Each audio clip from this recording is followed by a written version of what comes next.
to Issues with Cartoons, the show that analyzes animated projects and the comic books that they are adapting. I am Kyle. I'm Carl. And today, Carl, we are looking at episode 14 of Avengers, Earth's Mightiest Heroes, The Masters of Evil, written by Chris Yost and directed by Sebastian Montez. This is your first time watching this show. You are new to Avengers lore, for the most part. Mm-hmm. Certainly new to Avengers Earth's Mightiest Heroes as a show. This is adapting one of the bigger story arcs of Bronze Age Avengers history. What was your impression of this episode? It's action-packed. You know, it's a lot to do with the villains we set up in the previous episode. It was obviously the Masters of Evil kind of coming together. You got Zemo, Cap villain. You got Enchantress, Thor villain, Crimson Dynamo, Iron Man villain, and they're all like converging to create this. It's very much Justice League versus Legion of Doom. Very Legion of Doom. If I had to make a comparison, you know, it's the two super teams coming together to brawl. Yeah. And, you know, every super team has their kind of analog villain version where you have, like, whether it's the Frightful Four, or it's the Brotherhood of Evil Mutants. Or it's Venom. Or it's Venom and Spider-Man. Right. There's always that kind of, like, yin and yang version. And the Avengers, for them, it's the Masters of Evil. One of the frustrating things about the MCU is where they've gotten rid of all their, like, they kill off all their villains, or they take their villains off the table so much that the Masters of Evil never really got play in the MCU. So it's now they're about to make the Thunderbolts, and the Thunderbolts, or at least at the time of this recording, Thunderbolts has not come out. And Thunderbolts has direct ties to the Masters of Evil. And that's actually how I became aware of the Masters of Evil, was through reading their appearances. Yes, because the Masters of Evil become the Thunderbolts. Yeah, they're posing as heroes called the Thunderbolts. Right. It's led by Baron Zemo, and a lot of the cast that we meet in the comic that we're going to read in the second half, a lot of those characters carry over into the Thunderbolts. But I only mention that because the Masters of Evil might not be a concept that general audiences are very familiar with, but in Avengers lore, very significant, stretching all the way back to Avengers issue 6, which was the first appearance of Heinrich Zemo, or at least the first full appearance of Heinrich Zemo, and the Masters of Evil as a concept stretch all the way back to the Kirby Stan Lee days of Avengers, and have been a recurring problem for the Avengers throughout their history. So significant that they show up and have a pretty impactful storyline. We've been working towards this for a long time. You know, we did an episode covering Enchantress. We did some coverage of Zemo. I feel like Zemo's come up quite a few times. Yeah. So it's all been building towards this like big confrontation where all the heroes and all the villains are in play. Yeah, this sort of started more or less with the Living Legend episode where Zemo returns to Zola's lab, and that's when Enchantress and Executioner make him an offer. And then later we see them recruit Wonder Man. And then at the end of last episode, they recruit Abomination. So it's been building.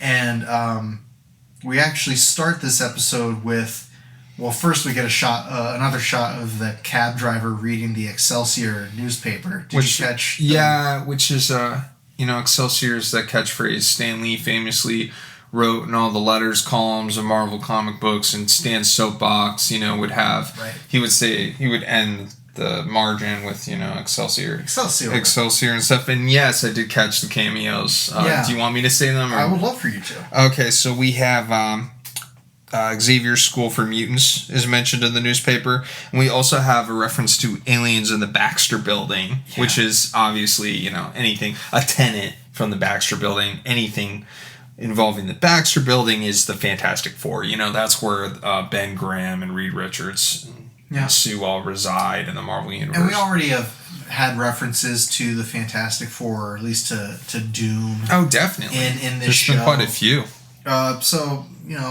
And we are also aware, we've seen Logan already in the show. We're aware of mutants as a concept from the Breakout episode when they talk about Whirlwind being a mutant.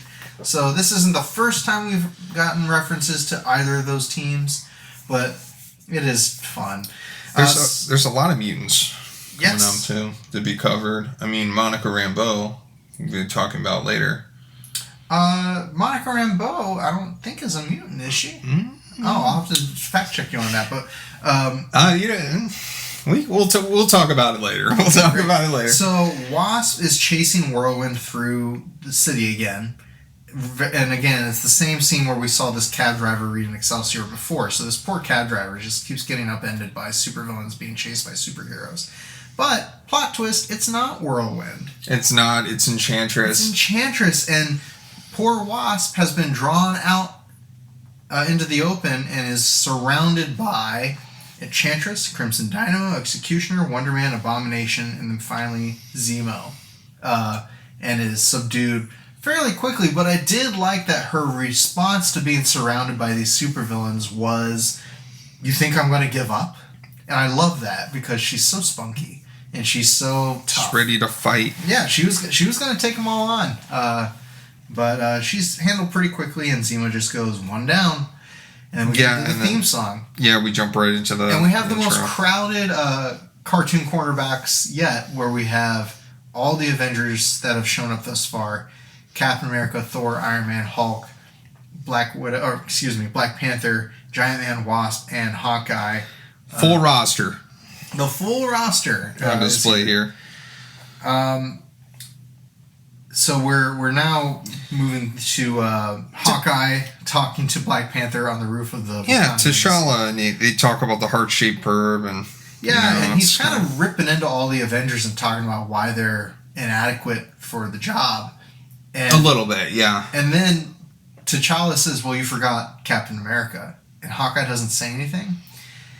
And as an Avengers fan, Hawkeye and Captain America have a complicated relationship, at least in the beginning, when Hawkeye is, again, a character who has a lot to prove and is trying to seek validation and is trying to show that he's worthy of having a seat at the table. And Captain America, he antagonizes Cap a lot in those early Don Heck, Stan Lee issues, where he's like constantly saying like he should be in charge, and that Cap's old and doesn't know what he's doing or doesn't like know what he's talking about.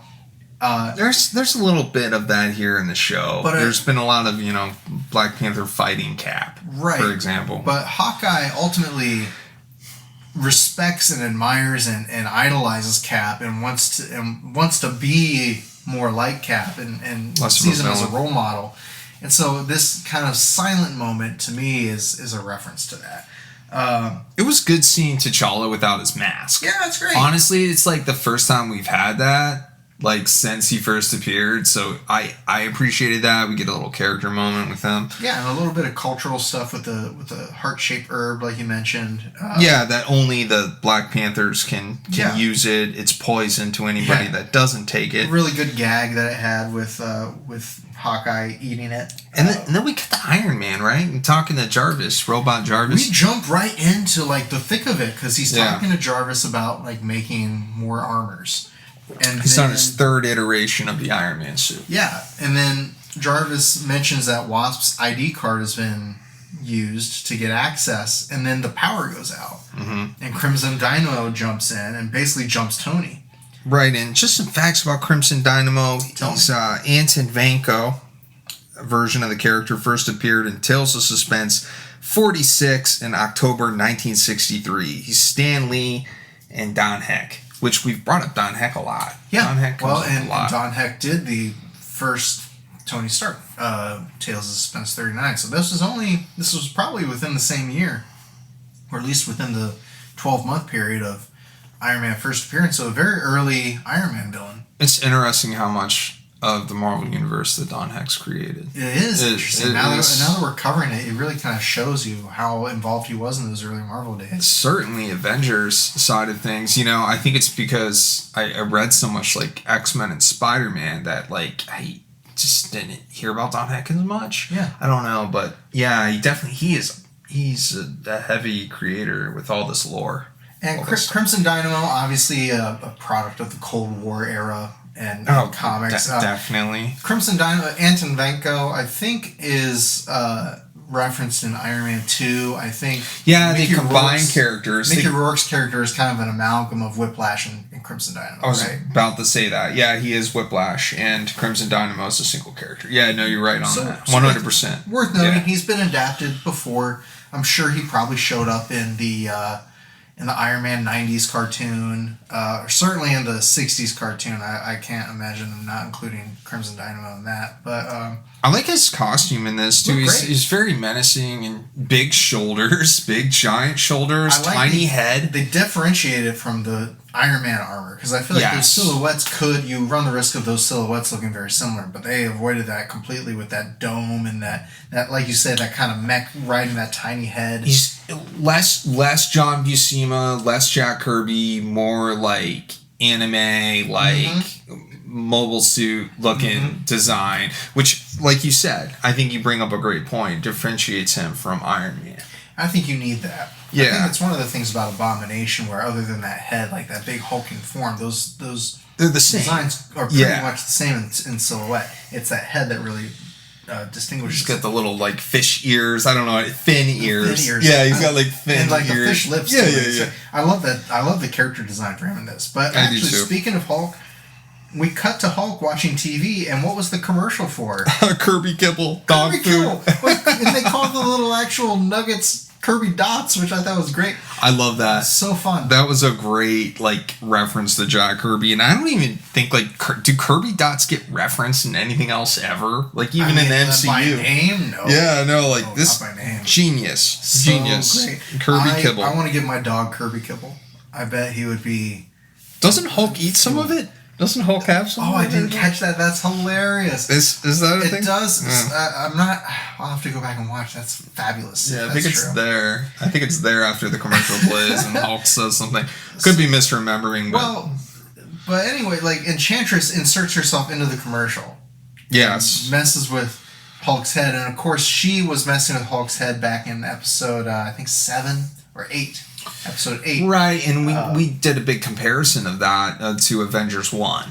You know, that was our discussion of just kind of how Enchantress is taking on Loki's role of brainwashing Hulk, and she's back to mess with him again. Yeah, although there's more to say about that at the end of this episode. Oh, for sure. So basically she's just distracting Hulk so that Abomination can throw Hulk through one of her portals and sends him to Jotunheim. Yeah. Completely takes him off the board. She takes him to Asgard, and then when Hulk gets transported, he's out in the snow, and there's frost giants. Yep. And we cut away. We cut away to Cap training, and he's this moves so quickly. Like we're only in like scene 3, and we're already in the thick of the action. Yeah. And Cap is training, and he's interrupted by Wonder Man and Executioner. And at the very end of that fight, he's subdued, and Zemo says only Thor and Ant-Man remain. Mm-hmm. And Zemo seems unaware that Hawkeye and Black Panther are in play. Right, which we know that Abomination knows about Hawkeye and Black Panther from last episode. So at first I thought this was a continuity error, but we'll get back to that when later Abomination says, oh, actually there are 2 more Avengers. We get some time with Jane Foster. I'm glad Jane showed up. I was glad too. You know, we hadn't seen her in a bit. It's good she comes back. You know, and they talk about Thor has a talk with her about how his father's in Odin's sleep and doesn't know they're dating yet. Yeah. Kind of something like that. This is another 2010 comic that came out right before the Thor movie was released. But anytime I see this Thor and Jane interacting, it does remind me of Thor the Mighty Avenger by Roger Langridge and Chris Samnee. And highly recommend it to any Thor fans or any comics fans, honestly. It's a very, very good miniseries, but plays a lot with that Thor-Jane Foster relationship. And unlike, you know, the scene where Captain America stares out the window and he says, you know, these planes remind him of science fiction. Right. And I think I complained in that episode about how the pacing felt a little rushed. Like, It's quick. I get it. 22-minute episode of a cartoon. We got a lot of characters and heroes to cover. Yeah. I thought this was paced really well. I agree. And I love that it went from like this conversation with Jane. It felt very natural. And then it just kind of trailed off into Thor flying away. And as I was watching it, I was like, this is how I want the pacing to be for character moments. Like, and after such a rapid succession of action scenes, to like let this personal character moment breathe. Yes. Really interesting and great. Honestly, a great choice. Yeah, it was strong. Yep. So he's called away, and he arrives and announces his arrival, which I thought was funny. And is greeted by Zemo, and then is immediately surrounded by Power Man. The entire Masters of Evil. Yeah. And they tell him to kneel before your masters, and then he starts fighting. Mm-hmm. And ultimately, they get Mjolnir away from him and basically give him the beatdown. That's right. No mercy for you, Thor. No. And Hawkeye and Black Panther are meanwhile across the way at Wakanda Embassy, kind of doing recon, checking things out, and they realize that it's kind of up to them. They can't call S.H.I.E.L.D. because it'll be too big of an incident. They have to be the ones to take care of things. I just made a note that Zemo is walking around with Cap's shield. The comic that we're going to cover later, this is a very strong visual element of that series. Doesn't he have it when he first fights Cap, too? Doesn't he wear it for a bit? When he's in Living Legend? I think you're right. It's an ongoing... It's like a power move. Yeah, it's just, Zemo likes wearing Cap's shield. Well, now I'm trying to remember because he lost the shield for a minute because Black Panther throws the shield back to him. Zemo has it for a moment. Yeah, so anyway, regardless, pretty powerful image of this, basically this Nazi parading around Captain America's shield while he has Cap in chains, essentially. So Black Panther infiltrates the mansion. And Hawkeye both. They both get through. Yeah.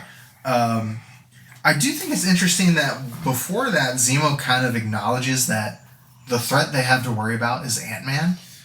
And I like that Zemo is aware that Ant-Man is a threat. Like, he's with it enough and smart enough and tactical enough to know the application that Ant-Man has in the situation. More so than the leader. The leader was just ranting about... Totally dismissive about it. Yeah, how he was the most intelligent and being in the Zemo's universe. very pragmatic. You're right. Great example of, like, Zemo is who leader wishes he was. Right. Zemo's, comes off to me way more of a threat than the leader did. I feel like he's very imposing in this episode. He's really menacing. He's been around for more episodes, too, True. building this team. Yeah. It's been coming together for a while. Zemo is definitely more menacing. Maybe it's the mask. It could be. It could be the mask. I think it's the charisma, this presence, where he's just like this magnetic personality who's just... He's got it on lock. He's going to take care of things. He's gunning for Cap. Robin Atkin Downs is the voice of Zemo. I think he's also the voice of Abomination. I think he's playing a dual role in this episode. There's also a moment where actually Abomination says, why should I listen to you? Or you don't even have any powers. What makes you so tough? What makes you so special? And Zemo says, you want to know why I'm in charge? It's because I'm better than you. Yeah. Confidence. And it's no irony, there's no lie in his voice. He is completely sure of himself. And I think that's what kind of makes him scary. Is he just knows he will find a way to beat you. I enjoyed the scene we got when Thor was captured, that Enchantress wants to be with Thor. Yeah. She has she's in love with him. She grabs his neck and their heads are upside down, and which put me in mind of that Journey in the Mystery comic we read where she first appears and she's just pining for him and she's trying to get his attention and trying to and her ego is hurt a little bit that he's not interested. He's too into Jane to be interested in. It's almost more about pride than actual affection. Yep. Although not necessarily here, but certainly in that comic. But yeah, we get a little scene with that. I was surprised they went there, honestly. I am too. Yeah, I am too. But it's nice that they had that moment and it kind of explains why they gave so much time to that Jane scene. Like, there's a that's good why he's not interested foil at all. Or parallel there. We know why he's not interested at all. Not just because she's evil, but because he's in love with someone else. So yeah, Black Panther and Hawkeye infiltrate, are captured pretty quickly. My favorite line that Hawkeye delivers is when he is in Abomination's grip. And he says, "Please, I'm begging you, brush your teeth." Oh, yeah, I remember that. Fabulous line delivery. But it turns out they're not there to stop Zemo. They're there for one reason: to give Ant-Man time in the lab. And that's when Hank shows up and vaporizes Wonder Man and then becomes Giant Man. And I need to give credit where credit is due. This is the most effective Giant Man has been in the entire show thus far. You think so? Yeah, he kicks Abomination out of a window. I mean, he ends up, Oh, you mean like, yeah, there is a thing Giant where Man. he when he becomes Giant Man, he gets defeated. All the time. Immediately. All the time. So you're right. You're but this right. time he actually comes and helps and contributes. Oh yeah, no, you're right. It's definitely the most the Giant Man's been able to put up a fight. Yeah, that's all I mean. Yeah. So Hawkeye incapacitates Enchantress and frees all the other Avengers, and then Ant-Man kills Power Man though, like pretty quickly. He vaporizes Wonder Man, and then Wonder Man eventually reconstitutes himself. So it's okay, but yeah, like, what do you think was going to happen there, Hank? Like, the pacifist vaporizing someone was pretty shocking. I did enjoy Hulk being brought back by Thor. I love that line. I like that. That was nice. That was a good moment. Enchantress says, "You wouldn't harm me, would you?" And he says, "Well, no, but my friend might." And then he uses Mjolnir to bring Hulk back from Jotunheim, and he's covered in snow, and he has his club. Yeah, like it's very good. I like that moment. It was cool. And let's see, Wonder Man reforms, right? Yeah, before that, Cap says, "I'd like my shield back. It needs to be cleaned." He takes it away from Zemo. Again, just kind of reasserting dominance. You get a little bit of Cap versus Zemo again. Yeah, and it's then quick, there's but it's the scene where all the Avengers form up and all the Masters of Evil form up, and they charge in this kind of classic fight formation, but it reminded me a lot of the X-Men animated series intro. That was totally a throwback to that. Yeah, for sure. That's the cover. That's a callback to X-Men 100. That's that image of the face-off. Yeah, the face-off, the X-Men, and it was actually two teams of X-Men fighting each other on that original image, but that's where they got the idea for the cartoon. Is that the first time that composition in a superhero comic was used? That's what I'm pointing that out. Justice League never did that or anything? That's crazy. Maybe wild. just, I'm not saying it's the first, but it's certainly the first time. The most iconic. The Marvel, that it showed up in Marvel. Sure. Yeah. My knowledge doesn't go that far back. That's okay. So basically the Avengers have the Masters of Evil on the ropes. Yeah. And Enchantress evacuates all of them. Right, they flee. They cannot defeat the combined might. Right. Of the Avengers. Right. Yeah, the Earth's might. I do like that later Hawkeye says, "I'm not sure I want to be part of a team I have to rescue every week." Yeah, he did say that. What a jerk. Panther says, what a jerk. Yeah, and then Black Panther says, "Well, maybe they'll elect you the team leader now." And Hawkeye gets a little excited. Because that's another thing from the early comics is Hawkeye thinks he should be in charge. To the point where eventually he founds the West Coast Avengers and becomes leader. And then later he becomes leader of the Thunderbolts. Like he's always had this ambition to be in charge. That's true. You get a little taste of that ambition in that exchange, but T'Challa's totally messing with him. Okay, so we get a little bit of the villains reforming at the end, and Zemo appears to them, and there's a little bit of a tease. We got like a character in the shadows. I wrote here, is that Thanos? Another Asgardian, perhaps? I was looking at the uniform. I'm like, it could be Thanos, but I don't think it is. You weren't able to tell who it was? I couldn't tell who it was.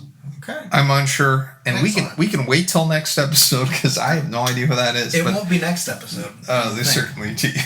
It's a tease It's a tease. I won't. If you don't know it, I won't say it. Yeah, no, don't spoil it for me. I'm not going to spoil it, but like I said, it's my first time watching Earth's Mightiest Heroes. So. I love that you don't know who it is. That's fabulous. I have no idea who that is. It's exciting. Like I said, I thought maybe an Asgardian. I actually rewound it to look at it again. Yeah, I did. I free-framed it and went back. Hey, I not the only time I paused it. I paused it to read the newspaper too, because the Excelsior clip goes by fast when it shows. I said, mentioned earlier. And it did the first time it showed up too. Yeah, and that's one of the great things I will say about the show is the callbacks and the continuity. Yeah, it's super fun.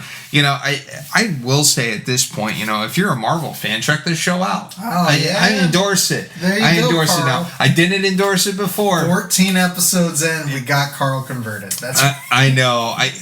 I'm real quick to complain about things. Obviously, Avengers 394, but it only took 14 episodes to get my approval. To really sell it. Maybe this belongs in the pantheon of great Marvel animation. Yeah, maybe I'll consider it in my headcanon of 616. So let me ask you then as a follow-up. Last episode you asked me where Gamma World ranked for me. Okay. Masters of Evil as an episode. Within the 14 episodes we've covered, about where, because we've not written out like a top 5 or anything, but about where would you put it? Oh, me personally, it's not my favorite. It's not my favorite. I think I like some of the Black Panther stuff more. I think I enjoyed more of the setup. I like the stuff with the breakout, Hulk villains and stuff. It felt very classic. Yeah. I would put it top 10. It's definitely better than the mini episodes though. Like just in terms of like the pacing and so you're talking top 9 then. It being a real episode. But I really liked episode 4. I keep bringing that up. Living Legend, right? I keep bringing up... Episode 4 was Meet Captain America. Meet Captain America. I keep bringing that episode up because it's the best one It's so far. a really strong one. And, I would say this is in my top 10. Not my top 5, but certainly in my top 10. There you go. Great. All right. It is my number 3. As I'm going through the list of episodes in my head, it's my 3rd favorite. Really? Okay. Yeah, it is. I love the Masters of Evil. I love Zemo. I love the storyline this is based on that we're going to cover in the second half of the show is one of my favorite Avengers stories. It's, I don't know, it just hits a sweet spot for me. It's probably mostly nostalgia charged, but so is the fact that Meet Captain America is my favorite episode. I mean, it's very much nostalgia. Okay, well, unless you have anything else to say, you want to talk about some comics? I'm ready to jump in. Let's do it.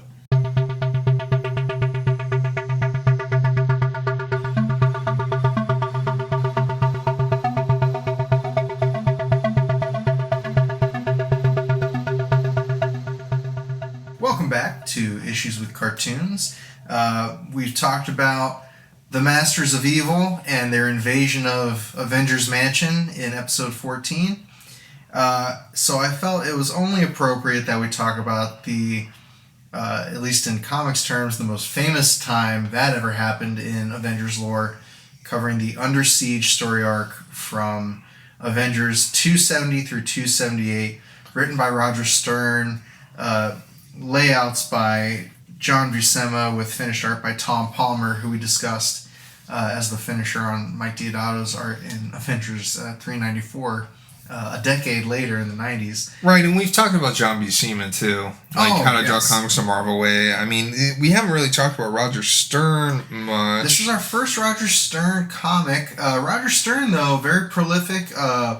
Most readers probably know him best from The Death of Superman and the Triangle era of Superman. He did some Spider-Man. There was you might, as an X-Men fan and a Spider-Man fan, be familiar with the Who Stops the Juggernaut story. Oh, yeah, Spider-Man. That was Roger Stern.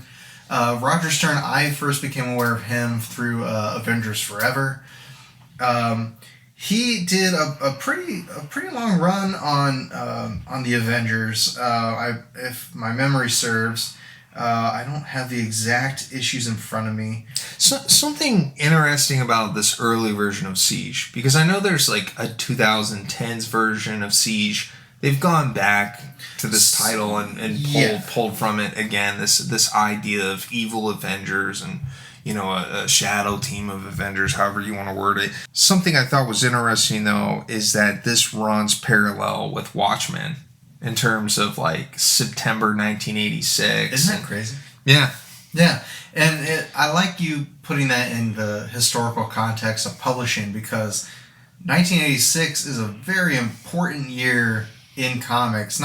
Just Watchmen, Dark Knight Returns, post-Crisis and Crisis on Infinite Earths. A lot of big storylines. Yeah, and kind of the peak of the Bronze Age of comics. And here we have in Avengers lore one of the more brutal stories up to this point. And worth noting that there was just something in the air at that time, and readers, everyone was kind of bringing their A game. Do readers want more mature stories? It seems to be in the zeitgeist because it came out the same month as Watchmen. Crazy. And as I was reading this, like, it is the mature Avengers story. It's kind of dark. It's got some like political intrigue with like a Namor joining the team like isn't easy peasy. Like, people are protesting. Yeah. People are upset that Namor is joining the Avengers. It takes itself very seriously. That's a good way of wording it. It takes itself very seriously. Roger Stern, just real quick, started with 189, and then worked on Avengers through number 287 with a couple of fill-ins here and there. Was fired because he had a dispute with Mark Gruenwald over the storylines that were coming up and like what direction the book was headed. I'm not positive. Maybe if I did a little more research, I could find out specifics about that. But he would come back and work on Avengers with Avengers Forever and other stuff in the 2000s. Co-created Monica Rambeau. Co-created The Hobgoblin. He wrote The Kid Who Collects Spider-Man. Infamous. All these stories very are famous. Infamous. Co-created Avengers West Coast or West Coast Avengers. All kinds of stuff. I think his portion of the Reign of Superman was The Eradicator. I think that was Roger Stern. So he, had his very, very storied career, I guess is what I say. So in this book, you have Roger Stern and you have John Buscema, who have pretty lasting legacies when it comes to Marvel Comics. And you have Mark Gruenwald as the editor of the book. Mark Gruenwald, a famous editor and writer for Marvel in the 70s and 80s. You talk about Watchmen. Before Watchmen was Watchmen, there was the Squadron Supreme maxi series that he did. I think, was that? I'm not going to guess the artist without looking it up. But Mark Gruenwald had a historic run on Captain America for over a decade. Like, he very involved. But then the other big name that I think we should just mention, because this is the first Jim Shooter era Marvel comic we're going to be discussing on the That's program. right. Can you tell me a little bit about Jim Shooter? Because a lot of people have a lot to say about Jim Shooter. So Jim Shooter is based out of Pittsburgh, Pennsylvania. Yeah, Midwest boy, just like us. The crazy thing to me about Jim Shooter, and a lot of people bring this up, is that he professionally started in the comic book industry at age 14. Doesn't that make you kind of want to throw up a little 1965. bit? Like, when I was 14, I could not imagine. We thought Rob Liefeld was young. Right. Breaking in at 18. But if you read about Jim Shooter, it's 14. Crazy. When he broke in. Jerry Conway was similar, right? Wasn't Jerry Conway like 16? That I don't know. I don't know, but Jim Shooter is the youngest professional I've ever heard of. So he drew stories featuring the legions of superheroes and sent it in as a letter to DC. To Walt Weisinger, right? Yeah. And then they were crazy enough to let him write the title, so he started sending in scripts, and Shooter would go on to write Supergirl and Superman. Something about Shooter is he had a lot of turmoil in his family. He was very broke. His father couldn't really get to work. They were living paycheck in poverty.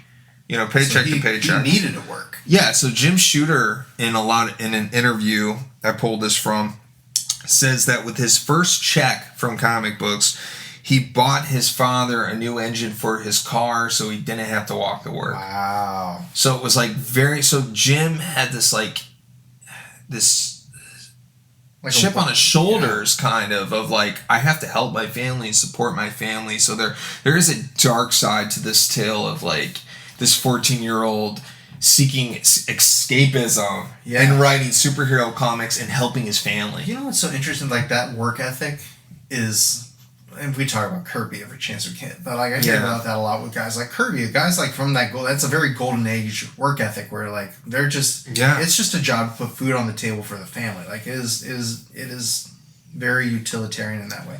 But Jim Shooter as an editor-in-chief, and I guess you probably have more, but he worked at DC for a while and then he moved over to Marvel. He did. Was he a writer at Marvel before he became editor-in-chief? That's a good question. That I'm not sure. Because I'm most familiar with Jim Shooter for two reasons. His stint as a writer on the Avengers, which we will read Jim Shooter Avengers comics, definitely in season 2. And also as editor-in-chief for much of the 80s. And it was a very contentious, very controversial time, and he made a lot of enemies. Right. But he also had a lot of success. He's a controversial figure in comics. You know, he definitely made some friends, made some enemies. His impression on the industry can't be denied. Absolutely. He has his fingerprints all over 1980s Marvel. Yep. And even into the 70s too, with like Chris Claremont and the Dark Phoenix saga. Incredibly important work came out under the tenure of Jim Shooter. It's true. Yeah, a lot of it, and some contributions to Superman he did that were fairly major. He created the villain Parasite in Action Comics 340. No way, that's a Jim Shooter character. Yeah. Oh, wow. 1966. And also Shooter and artist Kurt Swan devised the first race between Superman and the Flash. Oh, crazy. Superman. You know what, though? That does sound like a Jim Shooter plot where he's just like... Because Jim Shooter... Straight out of Legion of Superheroes. Yeah. Well, straight out of that. And even more to the point, like Jim Shooter, when you read about his tenure as EIC, as editor-in-chief, I promise we're going to talk about this comic soon, but he's so fascinating, you can't not talk about him. Yeah. He was so particular about continuity, interconnectivity, about making sure everything made sense. It's a great description. About making powers make sense and making because nobody knew it better than him. Right, and if you think about the official handbook of the Marvel Universe, when did that come out? It came out under his watch, right? And that's where you have like power levels figured out. People would talk about like how much weight the Hulk could actually lift. Yeah. Very into the nitty gritty, and so having details. Who's faster, the Flash or Superman? I could definitely see Jim Shooter daydreaming about having that question answered for fans. Yeah, Superman Race with the Flash, Superman number 199, 1967, and that story is reused over and over and over. It shows up in the Bruce Timm Superman series. There's an episode where Superman faces the Flash. It's in our Josh Whedon, our Justice League. You know, Josh Whedon, there's that post-credit scene where Superman races the Flash. It's a big part of the lore. We should cover that Superman episode and read that Jim Shooter. We should. More Bruce Timm to come. That'd be great. Jim Shooter, also notable for writing the original Secret Wars and its less celebrated sequel. The New Universe line was the brainchild of Jim Shooter. Huge failure. Big failure. There are actually parts of that I liked, but... I want to name some runs for you. Okay. You tell me if they're important. All right. Claremont, John Byrne, X-Men, we mentioned. John Byrne's Fantastic Four. Also Frank Miller's Daredevil. Walt Simonson's Thor. Prolific. And then Roger Stern's on Avengers and Amazing Spider-Man. All overseen by Jim Shooter. Marvel is still recycling the plots of that. Of all those. All of them. To this day. To a title. Yeah, so say what you will about Jim Shooter, and many have. Yeah. He's controversial. Including professionals who worked for him. And I don't say anything disparaging about any of them, because I understand he was a heavy-handed editor. And that's not always good for creativity. Say what you will, though, the output that was put out during that man's run on EIC, including this very celebrated story we're going to cover, unquestionable how important it is. If you look into his biography, I Googled him a little bit online of like the amount of issues he contributed to. Thousands. It's mind-boggling how many issues this guy has had his hands in. And we didn't even talk about Valiant Comics. Anyway, yeah, right. We could jump. We got to get to the Avengers here. I want to talk about Siege. Under Siege is an event that ran from 270 to 278 within the Avengers title, and 270 is kind of when you start getting the inklings of the story. It's like a B or a C plot. Right, we're setting things up. It's building, and then by 273, you're in it. But 270 is, you mentioned the controversy around Namor becoming an Avenger. That's a lot of the beginning, the preamble. Yeah, you open on that first splash page is like police on horseback managing a riot or a protest, and you see beautiful. Yeah, it's a really great splash. You can tell this is a John Buscema comic. Composed, comic. Yeah, it's and worth noting, like we talked about John Buscema doing issue 52 from 1968. So this was decades later, and still doing one of the most important Avengers stories of the Bronze Age. We're not going to do what we normally do where we go page by page, because that would be 9 issues of page by page breakdowns. We read a lot for Siege. We read several issues. But let's just talk about the lineup of this team, first of all, which shifts a little bit as the story goes, but you're starting with Namor, the Black Knight, Hercules, Captain America, Captain Marvel, Monica Rambeau, again, co-created by Roger Stern. Yeah, and John Romita Sr. Was it Junior or Senior? I thought it was Junior. It's John Romita Sr. Wow. Yeah, no, Junior. Yeah, Junior wasn't on the books yet. I don't know. Okay. And then her first appearance being Amazing Spider-Man Annual 16. Okay, which of course with Roger Stern doing Amazing Spider-Man at the time, that makes sense. Yeah. And then the other member, the chairwoman of the Avengers, is Janet Van Dyne, the Wasp. And I had mentioned that she ends up coming into her own. We've talked a lot about how Wasp in the comics, at least in the early comics, had very little agency, very little personality, very little individuality, and she was mainly there to swoon over Hank Pym. I mean, all those early stories are her like, Hank, is this pleasing you? and partly thanks to Jim Shooter's run on the Avengers, which we'll talk about next season, that is no longer a concern. And Janet has now become much more of her own woman. She's divorced from Hank at this point in the story. They are now divorced, and she is her own lady.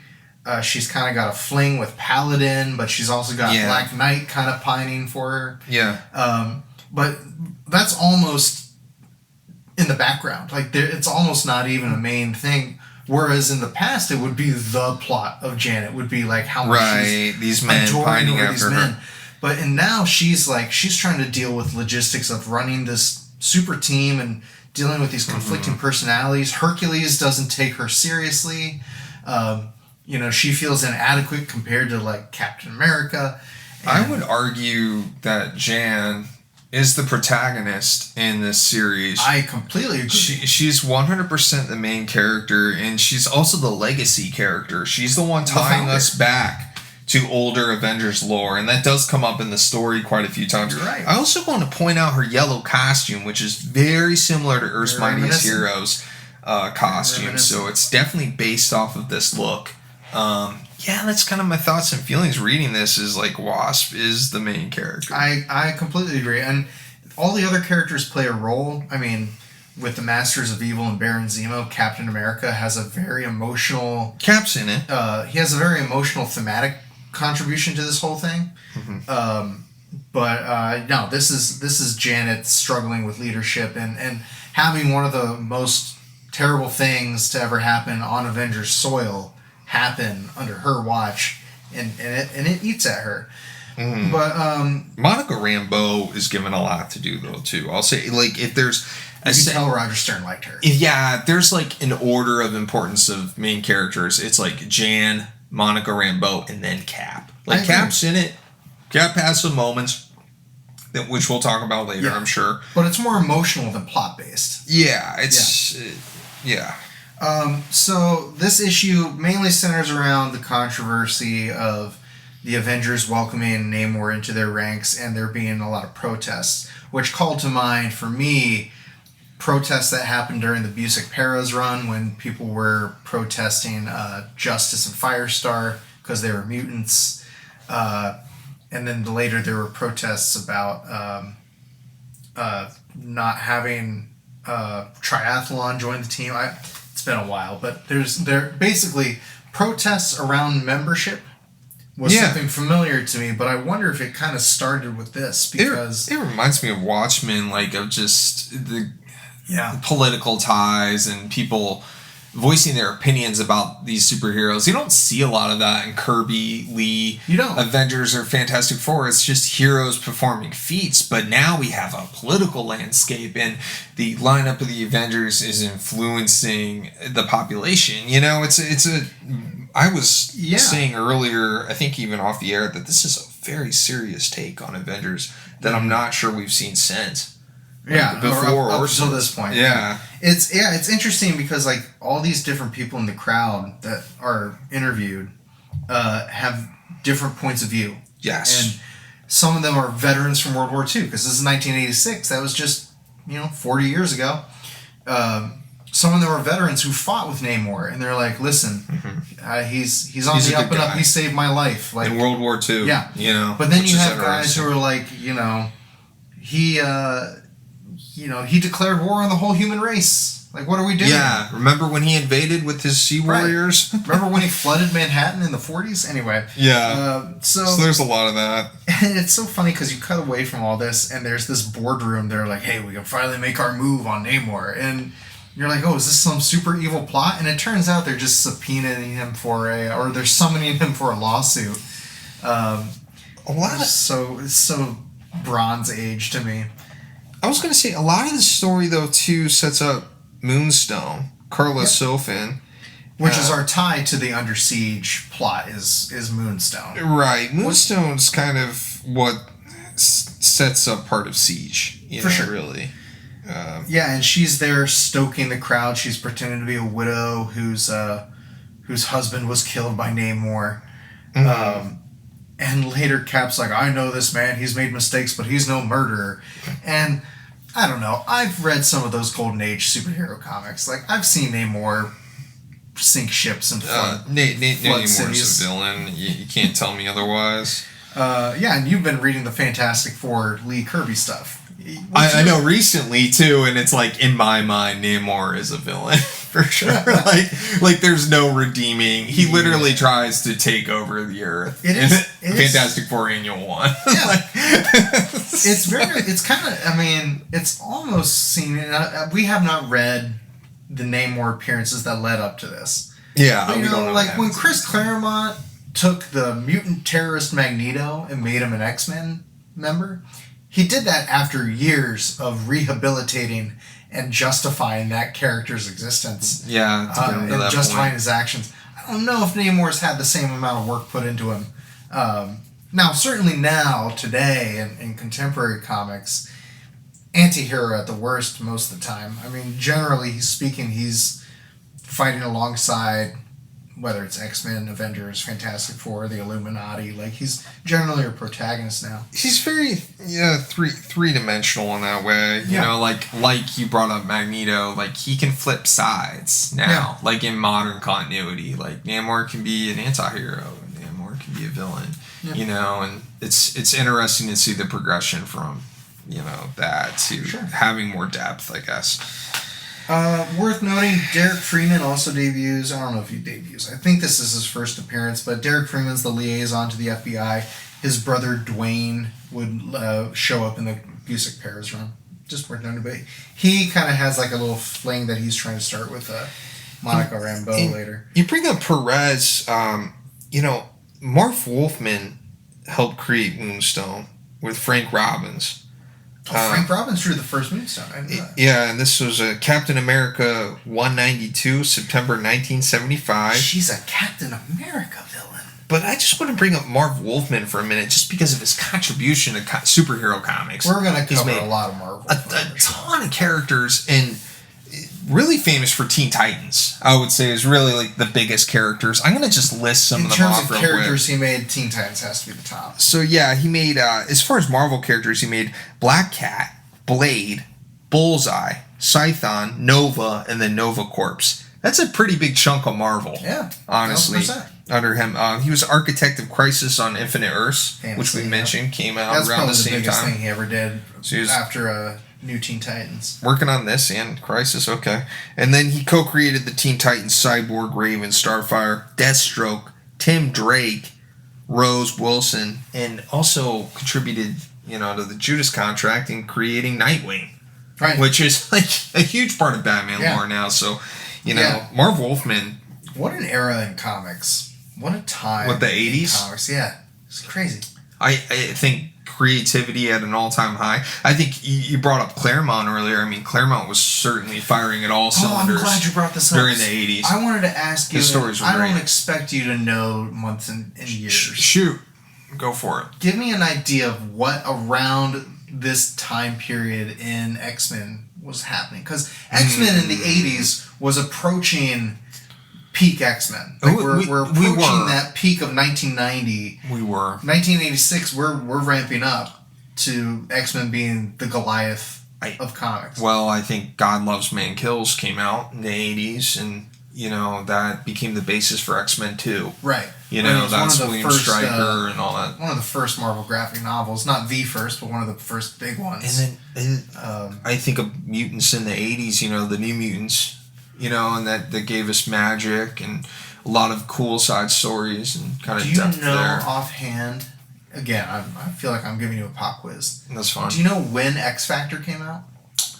Oh, the original X Factor. Was that 86? Apocalypse debuted in that. Yeah, that was around this time. Yeah, that was 80s. Because then you're starting to look toward Mutant Massacre, and you're starting to look toward all of the Madeline Pryor stuff and things like that. I just wonder if we're looking at this very fertile time in X-Men, Avengers, Spider-Man, Thor, like across the board Marvel specifically, but then across the street in a rare instance where both companies are just really hot. Yeah. They're really producing a lot of I would agree with that stuff. So I would agree with that. Again, just to put you in a time and place of what's happening. Certainly, X-Men. Ask any X-Men fan. Some of the stuff from the 80s is their favorite stuff. Sure. Some of the stuff I just listed, like Demon Bear and God Loves Man Kills. Feel free to correct me if those aren't in the 80s, but I'm pretty sure they are. No, I don't know. As someone who's not a big X-Men fan, I think that's spot on. So again, with issue number 270, oh my gosh, we're still on 270. Not a lot tying into the Under Siege specifically, other than it's setting the stage for kind of how these characters interact, and it's also setting up Moonstone as a threat. Right. And then she gets the big thing that happens is she gets recruited at the end by the Masters of Evil. She gets arrested, and it turns out the cops who arrest her are actually Absorbing Man and Titania. Yeah. In disguise. Which I love that scene, and it's a cool reveal because there's like a page turn before they take their helmets off. Like you just think she's getting taken into custody, and it's like, no, you're joining the supervillain team. Look at that panel of Crusher Creel. I love it. Without his helmet, like when he takes the helmet off. That's just so. You know who it is too. That's what's crazy. I love that panel. Like I feel like only John Buscema would come up with something like that. Like that shot of him taking the helmet off. Yes. Like is so good. Yes. Like I love that panel. And her face is shocked. She's shocked by it. Yeah. Really great. So if we move on to 271. Okay. We can jump in. This is where we have a little glimpse at kind of how Wasp is fitting into these characters. Namor has left. He's gone to deal with personal matters because his Atlantean cousin has told him that Atuma has his lady friend Marina from Alpha Flight. So he's gone, and we're kind of seeing that Hercules is not really jiving with Janet. Yeah, you see more of the dynamic of the team. Yeah, it's like Yeah. Wasp and Hercules just do not get along. They don't see eye They to don't. eye. Hercules doesn't want to take orders from Wasp. He kind of storms out. It's very misogynistic. Yeah. She's like, fine, you can just leave. I don't care. And it's frustrating because Dane is like trying to get Janet's attention. Yeah, the whole he's time. crushing on her. But then a big portion of this is she's going off and hanging out with Paladin, and then Hercules is going off and getting drunk at a bar. Right. This issue is kind of all the team members are off doing their own thing, and we're kind of establishing their outside relationships, because we also see Monica flirting with Derek Freeman and setting up different Masters of Evil who have broken out of prison, including Grey Gargoyle, Whirlwind, and Mr. Hyde. Mr. Hyde shows up later. Other than Mr. Hyde, I think the other two have all shown up on Earth's Mightiest Heroes. No, you're right. No, that's a good eye on that. So Wasp and Paladin are interrogating Rita Damara, who a few issues before we started reading debuted as the second Yellow Jacket. She stole Hank Pym's technology and became a criminal, the Yellow Jackets. Which I thought was interesting. You know, I am not so familiar with the Avengers lore, but I know of Yellow Jacket from, I guess, the first Ant-Man film. You know, they fight Yellow Jacket, and I thought it was interesting that this female character is Yellow Jacket as well. You know, I want to read more into that lore, but I just thought it was interesting. Rita Damara, I don't know a ton about her, but I can tell you, without spoiling too much, later she will reform and become an Avenger. She actually ends up going to the Guardians of the Galaxy, like the future version, at some point. And then we read The Crossing last week, and Rita Damara, sadly, is a casualty of The Crossing. So just an interesting legacy character who doesn't get a whole lot of get talked about a whole lot. There's a cool contrast here in the jail scene of like the Wasp talking to her, and she's just smoking a cigarette. Yeah, and not paying any attention, not even looking at her. Yeah, she doesn't like her. You can tell.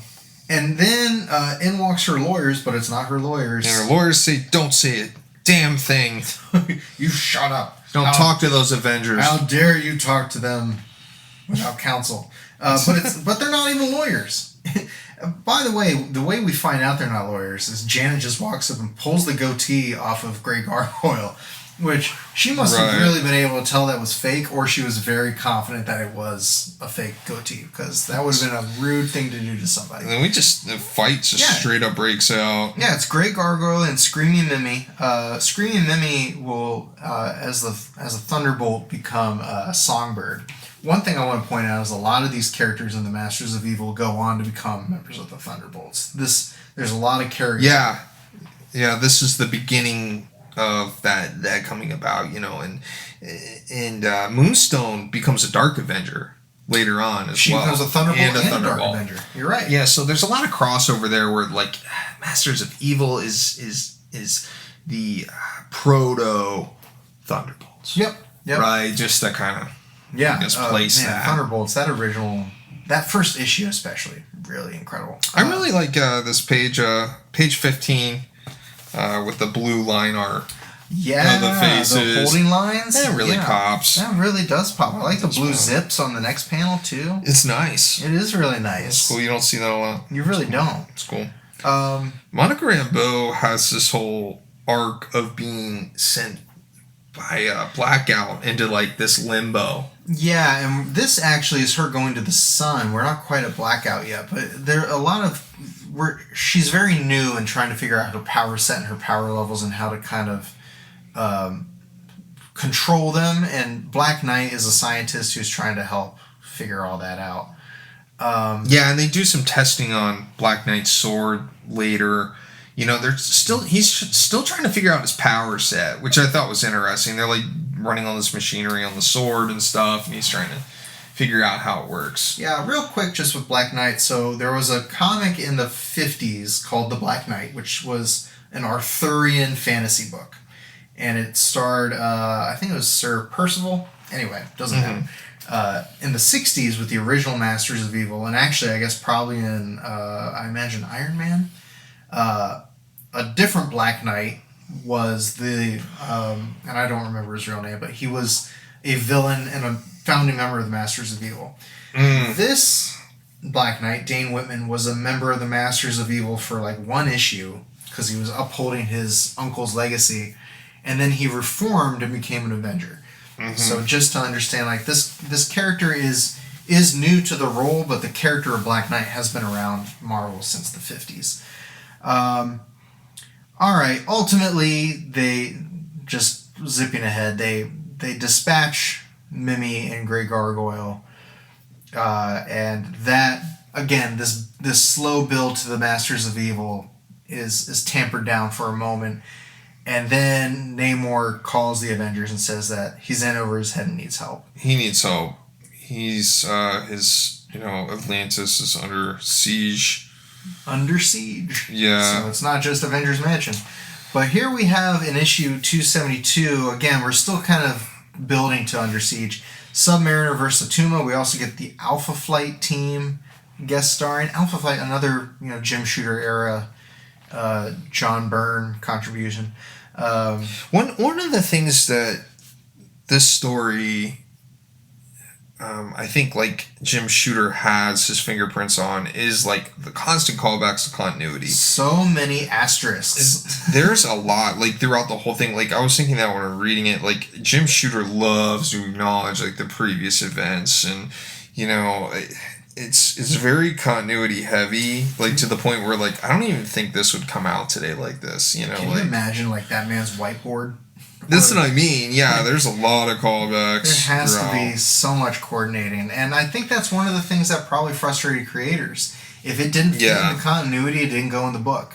Yeah. And I think that really was a sticking point for a lot of people. They probably, threw water on a lot of fires, like, oh, I want to do this story. Oh, sorry, that character's doing this in this book right now. You can't do that, buddy. Yeah. Well, Claremont can tell you all about that. Yeah, true. You're an X-Men fan. I imagine you've had your run around with Alpha Flight. What did you think of Alpha Flight in this issue? What is your context for Marina? And especially as it relates to Namor, if anything. Do you have a lot of exposure to Alpha Flight? Beyond the cartoon and like having some random issues of it that I've read and like where they cross over, not really. I mean, they do show up in this story like briefly, but it's really not enough to give me context. Now, North Star is notable. He's one of the first gay characters in a comic book. The first out Marvel character, certainly. Yeah, and I think it first gay wedding in a Marvel book. I believe so. Book, yeah. Yeah, I think so. And, I think that was fairly recent. I think North Star is notable for that. Absolutely. And I'll say that about Alpha Flight. Yeah, I don't know how much more there is to say about the members of Alpha Flight outside of North Star. Vindicator's in this. She plays a role in some of those. Her and Guardian are closely tied in with Wolverine's history. Like she helps him when he escapes from Weapon X. She nurses him back to health and stuff. Like typically in the in the Marvel or the X-Men canon. I'm sorry. Puck and Snowbird and Sasquatch are very compelling visual characters. Even Marina is a very good visual. I actually had the first issue of Alpha Flight when I was in high school. John Byrne. John Byrne is a great cover. Great cover. Great really strong designs. But outside of that and the cartoon and like maybe some official handbook entries that I've read, I don't have a lot of. This is probably the first comic I've read outside of Alpha Flight 1 that featured them. There's not a lot. If you aren't like a big X-Men fan, there's not a lot here to make you care about them more. I agree. Well, Snowbird they're just kind of here and then they're gone. Snowbird is a whale the whole time, and you don't even know she's there unless you're reading Black Knight's Thought Balloon. But ultimately, I mean, Namor doesn't want to get the throne back. He just wants to save his love. Yeah. And I guess in the events that happened, she is losing the humanoid form that she adapted when she landed on Earth. I guess she's an alien. And so that becomes a source of conflict. This issue is a standalone Namor story. Like, it relates to Siege. You have the Avengers team from Siege, but it's very much like side quest real quick. Let's go help Namor for a bit. And that's what this is. And there's a little bit of Marvel soap opera with Marina's, and she's an alien. She can't be with Namor because of that. There's a little bit of that, the classic Marvel drama going on. Honestly, other than taking Namor off the board, this has really no impact on the Under Siege storyline. Yeah, it's strange to me they set him up so much in 270 and then he's off the board, which is a strange choice. I think he does come back after Under Siege, but anyway. 273 is one of the portrait covers, which I think was a big thing that Marvel did in this month, because I keep seeing this border with a big portrait on it. Yeah, I collect those. Did you? Yeah. Did you collect them? Yeah, I do. I still collect them. How many do you have? There's a few that are extremely rare. I have the classic X-Men one. I remember it's a big illustration of Storm. I'm struggling right now with the other Daredevil ones. had one. Yeah, Daredevil definitely had. Captain America had one. Thor, I'm sure, had one. I'm sure most of them did. I think Magic, maybe. Oh, that makes sense. Sure. So this issue is kind of where 273. This is kind of where Under Siege really gets. This is where the plot starts. Yeah. And long story short, Thor. Listen to me. Hercules. The other God Avenger. Hercules is drinking at a bar. He's drunk. And he's getting drunk next to who we find out later is the Wrecker. And he's basically goaded into making a fool of himself. But they're trying to keep tabs on Hercules. And here we see Rita Damara back as Yellow Jacket. In helping in the car, in the van. She's working the computers in the back of the van. And then we get Zemo. Then we get Helmut Zemo. So this is Heinrich's son. This is the same design we see in Earth's Mightiest Heroes, but this belongs to Heinrich's son that debuted in Captain America something or other. Not the same character though. In Earth's Mightiest Heroes, Zemo is the same guy. This is a descendant of Zemo becoming the character. Correct. So that's a big difference to point out. Absolutely. In relation to Earth's Mightiest Heroes. It does provide different context. This is the same Zemo who will go on to found the Thunderbolts and become Citizen V and all that stuff. A lot more story development with this Zemo. And this Zemo exists in the context of I think the appearance he had around this time was Captain America 300 was around this time. Would it be fair to call him Z-More? Z-More? Does he get more of him? I would love to Z-More of Zemo. I'm sorry. I told you I'd never do that again, guys, but I'm probably going to do it again now. More bad puns to come. Yeah. You know what's interesting is Moonstone is so clearly conniving and underhanded with Zemo, and he knows it, but he has her in the next iteration of the Masters of Evil. He puts up with her. And becomes a Thunderbolt. She's scheming to overthrow him the whole time, too. Her dialogue and most of the time. They both know it. And he's just like, well, I just got to keep an eye on her and make sure I keep an upper hand. I enjoyed that dynamic. It gave Moonstone more to do. She's kind of scheming in the background to overthrow him, which I thought was fun. It's better than just... She's Starscream. He's Megatron. She's Starscream. He's Megatron, and she's Starscream. She wants to be the leader. She'll never get there. No. Zemo's much more powerful, but hey, girl can dream. Girl can dream, and honestly, she's just a few moves away from getting there. He outsmarted her. So. Monica Rambeau's space journey. So yeah, he had to find the perfect breakfast. I mean, I'm on that journey every morning. Zemo keeps Moonstone around because of Monica. Monica has the solution to the Captain Marvel problem. Zemo has this plot. He wants to invade Avengers Mansion, but he can't do that with Captain Marvel there. Yeah. She's too powerful. She's on the field, it's all over. So he's getting Hercules drunk and thrown off his game. He's trying to figure out how to take Captain Marvel off the board. once he does that, he figures he can handle the other Avengers, and he's probably not too far off. It's a cool premise. It's like Zemo's playing 3-dimensional chess and with the Avengers' lives, and he's setting them up in situations that take them all out individually, not as a team. Like, he's not running out there with his Brotherhood of Mutants and trying to fight all these guys. Like, he's sitting back, he's playing chess, he's taking them all out one at a time. More like if we think about the cartoon that we just watched, the episode we just watched, where he pulls Wasp out into the open and takes her off the board. That's actually a lot more similar to the plot that we see in this book than what ends up happening later in the TV show. But we do find out that Moonstone's contribution is her manipulation of the character Blackout, who has access to the Dark Force dimension. And I actually really enjoyed Blackout as a character. He's disabled, essentially. He's mentally not all there. He's like kind of like a schizophrenic, but Zemo's just manipulating him for his power. Yeah, he's a very pliable personality. Yeah. And presents a problem for Zemo because Moonstone clearly has an upper hand on him politically amongst the Masters of Evil because she has the power over Blackout. So the whole time he's trying to kind of figure out how to wedge his way into that situation and gain control. And he actually has Mr. Hyde and Piledriver from the Wrecking Crew stage a fight to make him look better as a leader to assert dominance over Moonstone. That was ridiculous. It was so goofy. I didn't need that. But did you need Paladin showing up to this entertainment gala, the celebrity gala, to sweep Janet off her feet away from Black Knight? Because I thought that was kind of random. Yeah, it's the whole soap opera element. Black Knight's just trying to get with Janet. It kind of furthers that a little bit more.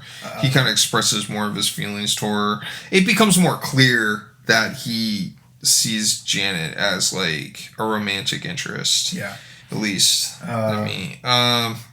Sorry, Dane, it's not going to work out. So the Masters of Evil basically have like this. It's like Super Friends. It's legit like Super Friends. It's the Legion of Doom, like it's not Zoom. That's Zemo. Not Flash. Zemo is like on this podium giving his evil speech like to his Lex crew. Luthor. Oh, straight up. He's up there. He's like, all right, we're gonna go in there. We're gonna kill these Avengers. I got this bad team. We go through the lineup again. Thanks, Jim Shooter. Yeah. We go through each of the characters individually. But you know what? We're making fun of it. 394 would have benefited from that. Probably. 394 need to benefit from a lot of things. So, anyway, let's just real quick. That book needs some work. I'll just do a Jim Shooter real quick. So, we got Blackout, Mr. Hyde, the Wrecker, Goliath, who was formerly Power Man. Moonstone. We got Titania, Absorbing Man, Piledriver, Bulldozer, and Thunderball. Yellow Jacket, Tiger Shark. Not pictured here are Grey Gargoyle and Screamy Mimi from earlier. Okay, I gotta get this off my chest. Tell me. Okay, Blackout looks like Electro. He does look like Electro. He's got like a He's just missing a couple points on his mask. Yeah, it's like Electro's design, but applied to a different character. Like I said, I like Blackout. I like he's a psychopath. Yeah. I actually think Blackout and Goliath are brothers, I think, canonically. Oh, really? Yeah. So Goliath was Power Man, who is basically like the next attempt at making Wonder Man. And Power Man becomes Goliath, who becomes Atlas in the Thunderbolts. So let's just look at this lineup. You just lost me. Yeah, I know. My head's spinning. These size changers. Goliath? These size changers keep changing their names, and it's confusing to follow. And Hank started. Isn't there multiple Goliaths as well? There are at least 4. Yeah, that's what I mean. Like Goliath's got a. Hank was Goliath. Clint was Goliath. This guy was Goliath. Bill Foster was Goliath. Bill Foster's son was Goliath. See, it's so convoluted. I can't follow it. All right, so real quick, of this lineup, so Screaming Mimi we said was Songbird in the Thunderbolts. Zemo was Citizen V. The Fixer was Techno in the Thunderbolts. Goliath was Atlas. Moonstone was Meteorite. I think that's everyone from this lineup. They also bring in the Beetle. He becomes Mach 1. I always like the Beetle. Beetle's great. Yeah, Great Beetle's design. great. Anyway, so the groundwork for Thunderbolts, which would happen a decade later, is here. So basically, this team breaks into the Avengers Mansion and just very easily. Yeah, it happens. They just steamroll it. That's like the end of this issue. They just like roll on in. They like start messing the place up, and we're to Avengers 274, Hercules Last Stand. This is one of the reasons this issue is this storyline is considered pretty dark and memorable. Yeah, is what happens to the Avengers in this issue. They just get pummeled. They get pummeled. Part of what from the last issue is Jarvis is the one on duty because Zemo has manipulated events so that Hercules is away when he's supposed to be on monitor duty. I thought this was pretty dark for an Avengers Marvel comic, and this is where Monica Rambeau actually gets sucked into limbo by Blackout. She gets sucked into limbo. I forget Black what it's called. It's called Dark Force Dimension. The Dark Force Dimension, and it's.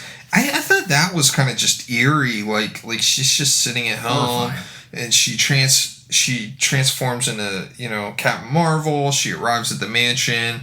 Jarvis is tied up. Black Knight's disabled. Black Knight has a concussion. And then she just gets sucked into this other dimension. She turns into like almost a monster-looking thing for a little bit, and then they beat the crap out of Jarvis. Yeah. That doesn't happen yet, but I mean, like, that happens later on. They just beat Jarvis up. It's savage. Yeah. So Cap and Wasp reconvene, and they have to come up with a plan. And meanwhile, the Masters of Evil are just demolishing the mansion. Yeah, Wasp is out relaxing by the pool. Cap goes to meet with her. I think she tells him what happens with Hercules. Like, I'm not a leader, Yeah, but he called Avengers Mansion and heard her voice, and because he was being attacked by the Trapster and Whirlwind, who are also associated with the Masters of Evil. And he said, hey, I'm dealing with the Whirlwind.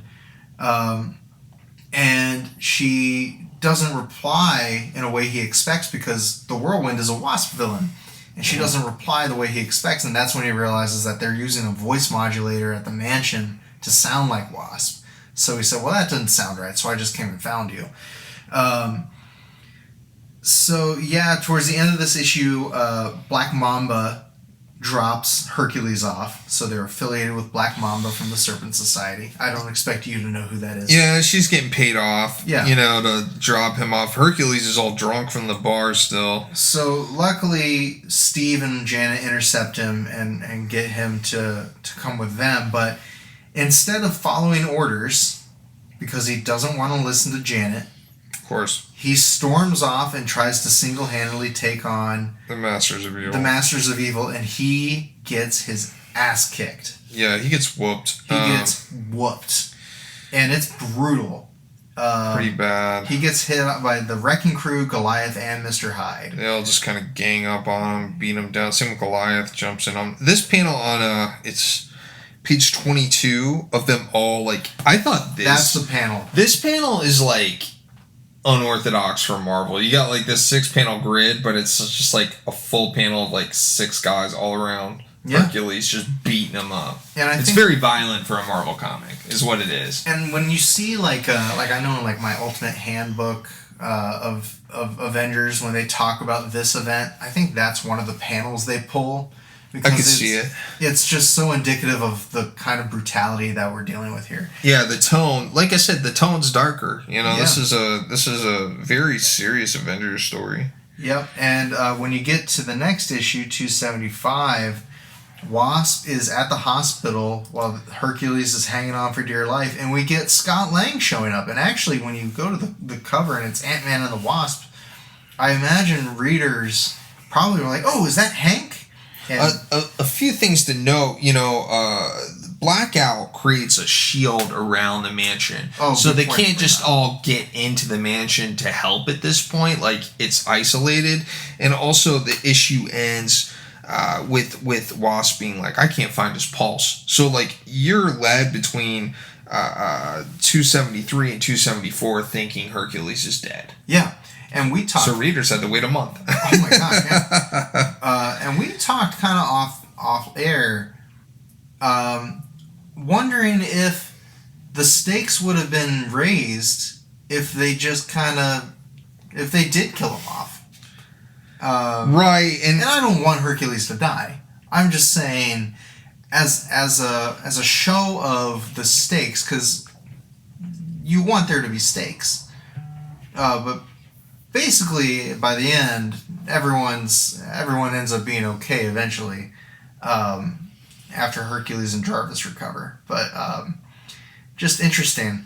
Now we cut between the hospital where Scott Lang shows up to provide support, back to Avengers Mansion, and here we have Zemo gloating in front of a camera, holding Captain America's shield. Again, calling back that visual that we see in the cartoon.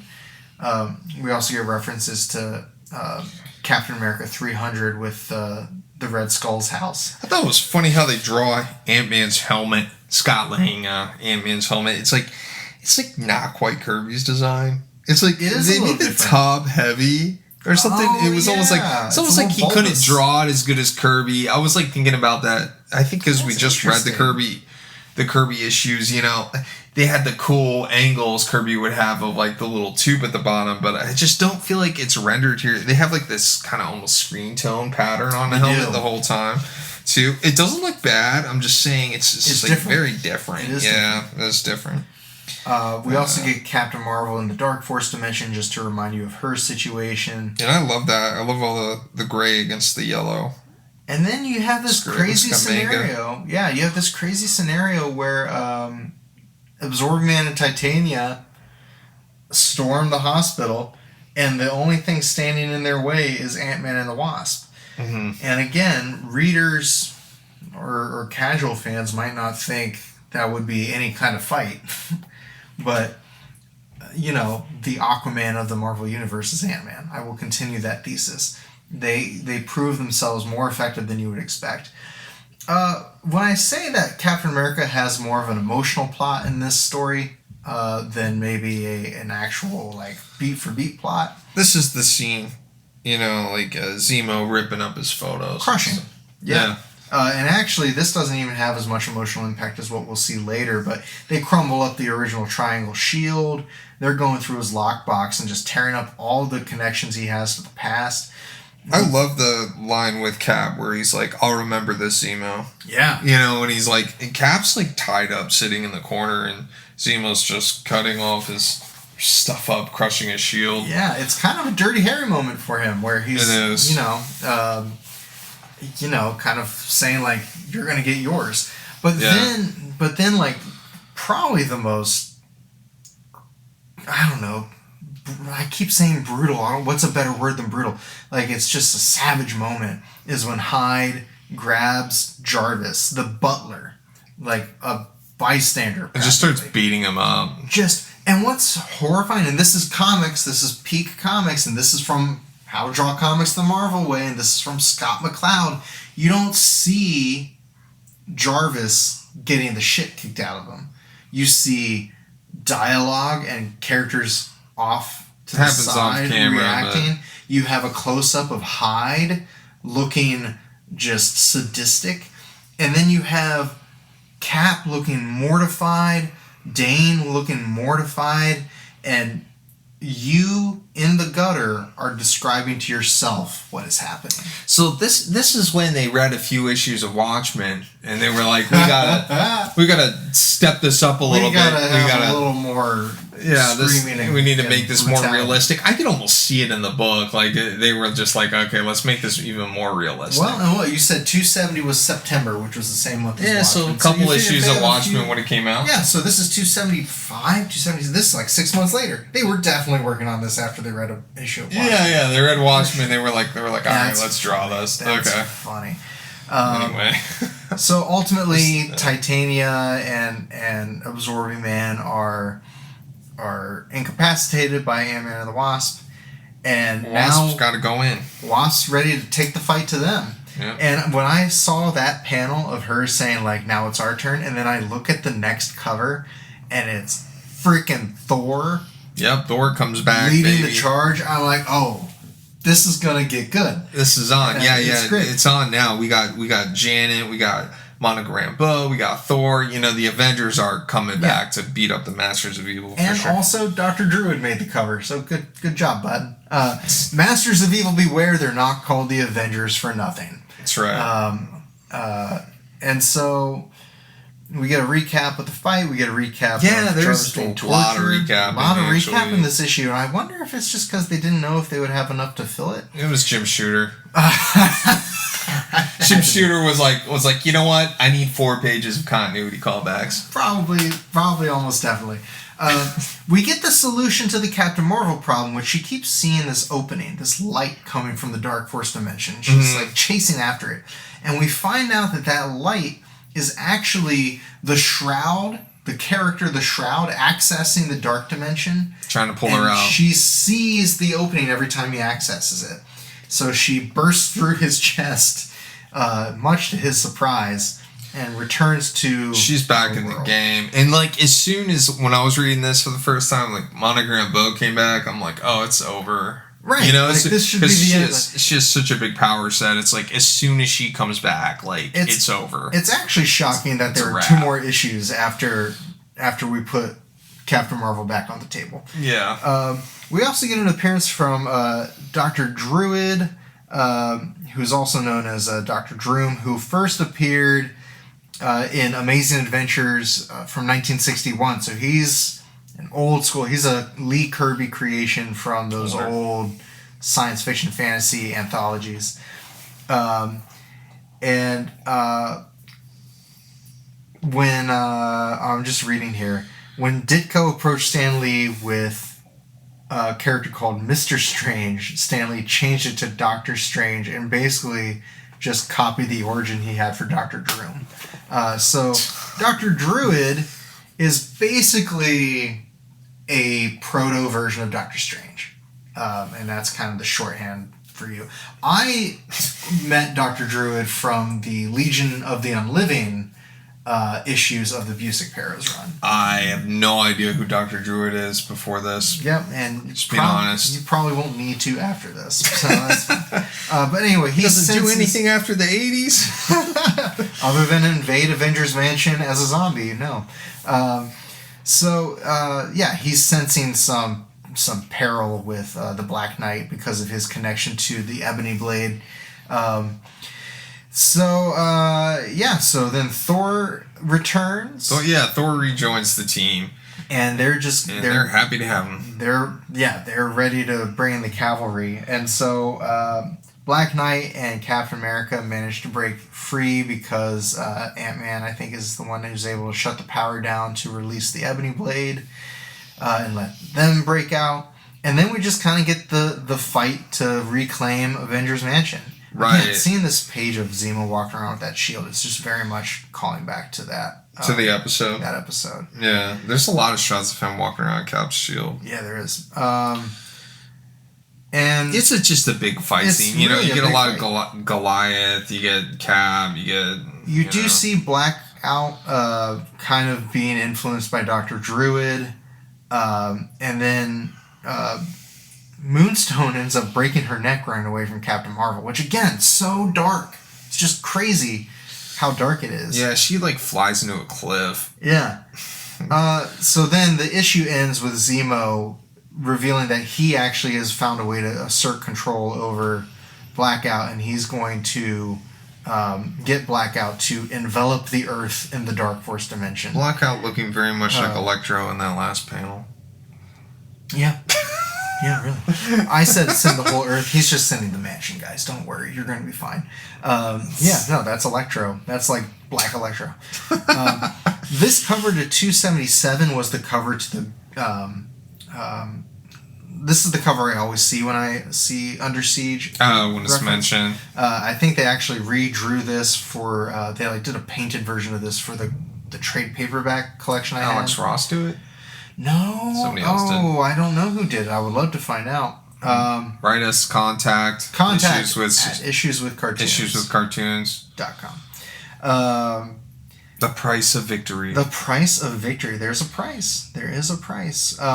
So this is the climax. This is where The last confrontations are being had. Goliath and the Wrecker are... the Wrecker now has all the Wrecking Crew's powers because of some magic stuff that Mjolnir did. And so Wrecker is doing some extra wrecking, and Goliath is adding to it. But ultimately... It comes down to Zemo trying to influence Blackout, on this roof, and the Avengers are fighting. Druid manages to break the control once more. Yellow Jacket pretty much throws in the towel once Wrecker and Goliath are down for the count. And then ultimately, Captain America and Zemo, the face off, the whole thing that started all this, yeah. And in a great fight that is very charged because Heinrich was killed in a landslide that Helmet blames Captain America for. Bucky died in an explosion that Heinrich was responsible for. These are two men whose lives are interconnected and who have a lot of trauma associated with the other. Arch nemesis. True comic book fashion, the fight we've all been looking for. It ends kind of on a crazy note of like Zemo gets thrown off the building and falls on his back, and it looks like he's dead. It does it looks like they killed him off. It does. Now he will come back, but honestly, Cap, we get a thump from his shield. Zemo's off balance, falls off the building. Cap tries to reach for him, but he won't grab him. And then, Zemo's down for the count. I feel like a lot of the gravity of this story and why people remember it is that scene where you think Hercules is dead. And they fake you out, and Wasp is responsible for that because of her argument with him. A lot of the weight of this story is that. A lot of the weight of the story is Cap versus Zemo. Yes. I'd say Jarvis too. Jarvis getting brutalized. He was a big part of the Avengers books at that time. Yeah, and Jarvis. Yeah, you're right. Jarvis being brutalized too. Those three moments make this a really serious Avengers arc. Yeah. This is the 1986. This is Watchmen Avengers, people. If you haven't read this, this is we like our superheroes and we take them very seriously. Superheroes are serious guys. Yeah, this is Chris Claremont, running away with the characters. Yeah.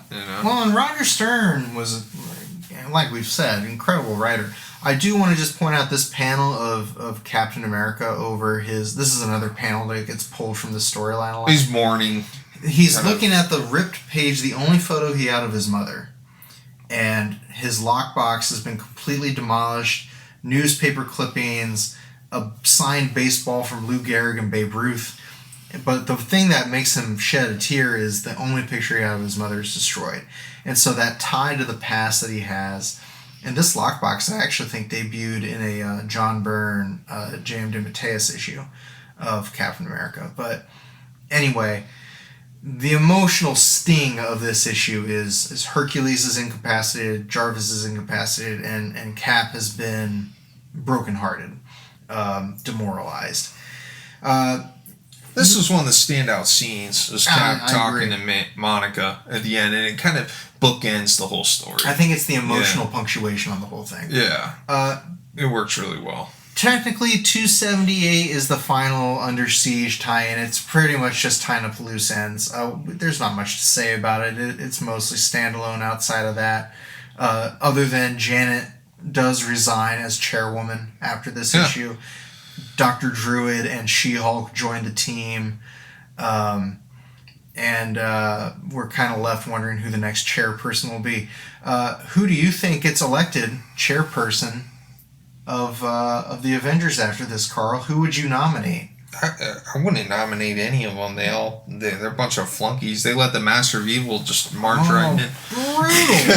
Brutal. Just like the 80s. Earth's Mightiest Heroes? Monica. Not one of them? Monica should be nominated. She is the most powerful. It is Monica. She becomes the next chairperson. That's right. Monica Rambeau, baby. WandaVision. WandaVision, that's right. All right, the Marvels. Okay, so we went pretty long, Carl, but I want to just ask you. My impressions? Reading Under Siege. First of all, your impressions of the book, and then your comparison, your comparative analysis with the cartoon we watched. Okay, so the book, a little heavy-handed. When I first read it, it was a little jarring, especially reading out those 60s books are poppy and fun. And Yes. I've been reading a lot of like Kirby and Stan Fantastic Four, and this is the opposite of that. It's very dark, brooding. It's a Zack Snyder film. It's just like dark and brooding. It's We very laughed serious. a lot more and had a lot more fun reading. Yeah, those 60s like books. I think this could have benefited from some jokes. Like it's very humorless. It's melodramatic. There's a lot of callbacks to continuity. Too much callbacks to continuity. If like I were to be critical of it, did I enjoy it? Yeah, the art's outstanding. It is Outstanding. great art. Like throughout the whole thing. Tom Palmer and John Buscema. Like I said, if it didn't have those character moments with Cap where like his shield gets smashed and he's like, I'll remember that, and the little capstone at the end with him with the photo of his mother, I'm not sure the story would have hit as hard. I wish they would have had the balls to kill Hercules. Yeah. Honestly, like just do it and just bring him back later. Yeah. Like just for the all this build up and you didn't kill him off. Yeah. I almost think Jim Shooter has a thing against like killing characters because I'm like Yeah, why wouldn't you just let him Red. die? Yeah, like why wouldn't you just let Hercules die? Like I don't see what the big deal is. And how it relates to the cartoon. The cartoon's like poppier than this. You know, it's the formation of Masters of Evil and how it relates to this. Is that your question? Yeah, like what do you feel like? Because this was 8 issues or 9 issues. Yeah. And that was 22 minutes. Do you feel like the cartoon was more successful at executing the story than the comic, or do you feel like I think they're two different. I can't compare them without writing an essay or something. But like it's just so much shorter than this. And if I had to like encapsulate it, it would be what I said earlier about like. This is Zemo's Legion of Doom. Yeah. And so is the cartoon. The cartoon is Zemo's Legion of Doom fighting the Avengers. So it's very much the baddest of bad fighting the goodest of good and who's left standing. And that's what the story is. Yeah. At its core. I think the cartoon Zemo's plot was maybe not as thought out as the comic book Zemo's plot. He also didn't have as much space, as much real estate to go through. The cast was about half the size in terms of the villains.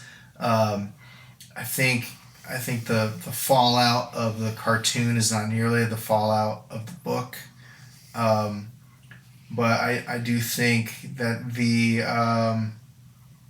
the show did what it could in 22 minutes to tell a Under Siege kind of story. Any more thoughts, Kyle? No, we've gone very long, but thank you all for sticking with us. Yeah, that's fine. Contact at IssuesWithCartoons.com for feedback. Follow us, subscribe, comment, share, YouTube, Instagram, TikTok, Twitter. All the things. All the things. Kyle, what do you want to plug? Kofi.com/Kylewindle, Cornelius Armstrong, The Circus Adventures of a Grizzly Bear Strongman, Thunderduck, and Mad Science Rejects. Also, I do commissions. Carl. www.carllucasdraws.com, Shogun Bear and the House of Horrors, mini comics, Captain Devil, all that good stuff. Check it out on my website. Hit me up for commissions. All my information is available there. All right, guys. We've kept you long enough. This has all kept us long enough. Tune in next time. Goodbye.